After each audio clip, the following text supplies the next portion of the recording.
அனைவருக்கும் வணக்கம். மாந்திரீக பூமி சேனல். இந்த வீடியோ தொகுப்பில் நம்ம என்ன பார்க்க போகிறோம்னா, மகாகாளி பூஜை விதிகள் எப்படி. அதாவது யூடியூப்பில் வந்து பார்த்திங்கன்னா நிறைய பேர் நிறைய விதமாக சித்தெடுக்கிறது சொல்லியிருக்கிறாங்க. ஆனால் அதே யூடியூப்பில் வந்து மகாகாளி அம்மாவை பற்றியும் தவறாகவும் சித்தரிச்சிருக்கிறாங்க, பூஜை விதியும் தவறாகவும் சித்தரிச்சிருக்கிறாங்க. ஆனால் இதில் ஒரு விஷயம் என்னென்னா, மயானத்தில் போய் பூஜை பண்ணி எடுக்கணும், அசைவ படையல் வைக்கணும், கோழி பலி கொடுக்கணும், சேவல் பலி கொடுத்து பண்ணணும், அப்படிலாம் சொல்லியிருக்கிறாங்க. ஆனால் அதுக்குண்டான அர்த்தமும் நான் சொல்கிறேன் பாருங்கள். காளியை பொறுத்தளவுக்கு அசைவ படையலில் போய் சித்து எடுக்கணும், மயானத்தில் போய் சித்து எடுக்கணும்னு நினச்சாங்க அப்படின்னா அது அவங்களுக்கு வந்து சித்தி ஆகாது. அப்படி சித்து எடுத்து வந்து 48 நாள் பூஜை பண்ணி ஒரு சில தரிசனம் கிடச்சிருச்சு அப்படின்னு சொல்லி அவங்க பாட்டில் பண்ணுவாங்க. ஆனால் அதே பார்த்திங்கன்னா 6 மாதம் அல்லது ஒரு வருஷத்துக்குள்ளே அவங்க குடும்பத்தில் பல பிரச்சனைகள் வரும்.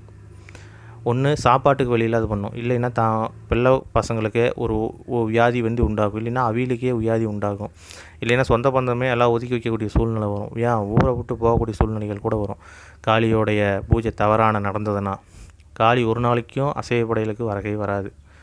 நல்லா தெரிஞ்சுக்கங்க, அசைவ படையலுக்கு காளி வராது. அதுக்குள்ளே பூத பிரேதங்கள் தான் வரும்.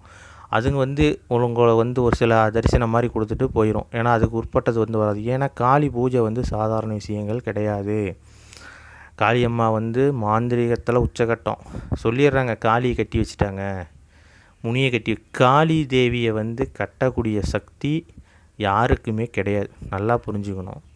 காளி வந்து மிகப்பெரிய சக்தி, மகாகாளி வந்து மிகப்பெரிய சக்தி. ஏன்னா மகாகாளியோட சக்தி வந்து பார்த்திங்கன்னா வரம், பயங்கர வரம் கொடுக்கக்கூடிய சாமி மகாகாளி.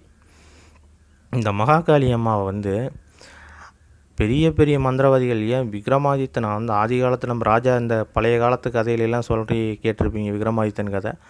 அந்த விக்ரமாதித்தன் கதையிலேயே பார்த்திங்கன்னா மகாகாளி வச்சு தான் கதையே தொடங்கும். காளி வந்து வரம் கொடுக்கறதுல சிவனுக்கு நிகர் உலகத்தில் யாரும் இல்லை. ஆனால் அந்த சிவனுக்கு நிகராக வரம் கொடுக்கறது காளி ஒன்று தான். அதனால் காளி அம்மாவை பொறுத்தளவுக்கு நம்ம வந்து தாயாக நினச்சி பூஜை பண்ணி நம்ம பண்ணினோம்னா கட்டாயமாக நம்ம ஜெயிக்கலாம். அதே மாதிரி மகாகாளியோடைய பூஜை விதியெல்லாம் நிறையா இருக்குது. ஏன்னா காளி அம்மா வந்து பார்த்திங்கன்னா நேருக்கு நேரம் நின்று பேசக்கூடிய தெய்வம்.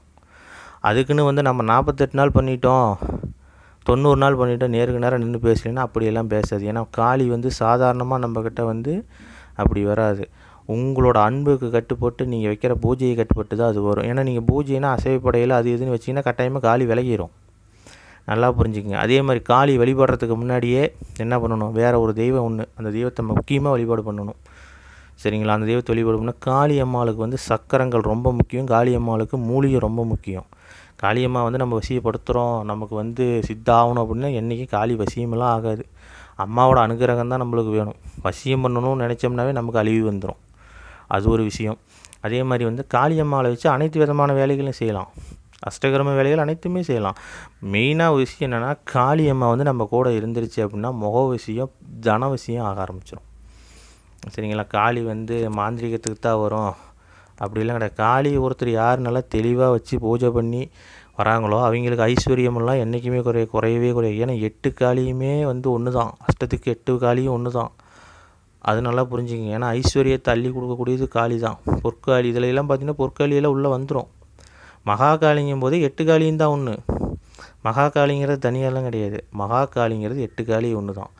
மகாகாளியை ஒருத்தர் வந்து வணங்குறானே, எதிரிங்கிறவன் வந்து நம்மளுக்கு இருக்கக்கூடாது, இறக்கவே மாட்டான்.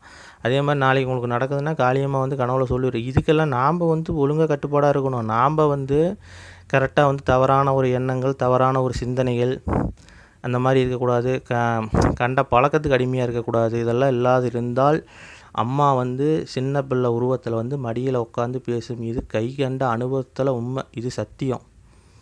காளியம்மா வந்து அனுபவத்தில் வந்து நம்மக்கிட்ட வந்து நேராக பேசக்கூடிய தெய்வம் இது சத்தியம். ஏன்னா இது வந்து சும்மாலாம் உங்கள்கிட்ட சொல்கிறது கிடையாது. இதெல்லாம் நடந்த உண்மைகள். இன்னமும் ஒருத்தருக்கு வந்து ஒரு சில பேருக்கு கொடுத்து பண்ணிகிட்டு இருக்கிறாங்க. ஆனால் கொடுக்குறது அப்படின்னா சும்மா வரங்கி போகிறவங்களுக்கெல்லாம் கொடுத்துட முடியாது. இது வந்து உண்மையாக அம்மாவை நம்பி யார் வராங்களோ அவங்களுக்கு கொடுக்கக்கூடிய சக்திய வாக்கு இதெல்லாம். இது உண்மையாக, இது யார் வந்து அம்மாவை வந்து உண்மையாக உயிராக நின்று பூஜை பண்ணணும்னு நினைக்கிறீங்களோ, அம்மாவை வச்சு வழிபாடு பண்ணணும்னு நினைக்கிறீங்களோ அவங்களுக்கு. ஏன்னா காளியோடைய பக்தர்கள் வந்து இன்றைக்கி நிறையா இருக்கிறாங்க. அம்மா மேலே பாசமாக கொண்டவங்க நிறையா இருக்கிறாங்க. ஆனால் அவங்களுக்கு முறையான தெரியல. சரிங்களா? அதனால் வந்து அம்மாவோட ஆசீர்வாதம் யாருக்கு வேணும்? அம்மாவை வந்து யாருக்கு வந்து நமக்கு நல்லபடியாக நம்ம குடும்பத்துக்கு பாதுகாப்பாக அம்மா இருக்கணும், அம்மா பேச்சை நம்ம கேட்டு அம்மாவுக்கு தகுந்த மாதிரி நம்ம நடக்கணும்னு நினைக்கிறவங்க யாராக இருந்தாலும் இந்த ஸ்க்ரீனில் இருக்கிற நம்பருக்கு கால் பண்ணுங்கள். அம்மாவோட ஒரிஜினலோடைய எந்திரம், அதுக்கு உண்டான மந்திரம், அதுக்கு உண்டான பூஜை விதி எல்லாமே நான் சொல்லி கொடுக்குறேன். சரிங்களா? இதை வந்து நல்ல முறைக்கு பயன்படுத்துங்க. அம்மா கட்டாயமாக எல்லாம் காப்பாற்றும், எல்லாமே அம்மாவே கொடுக்கும். சரிங்களா? வேணுங்கிறவங்க ஸ்க்ரீனில் இருக்கிற நம்பருக்கு கால் பண்ணுங்கள். சிவாய நம. சம்போ மகாதேவ்.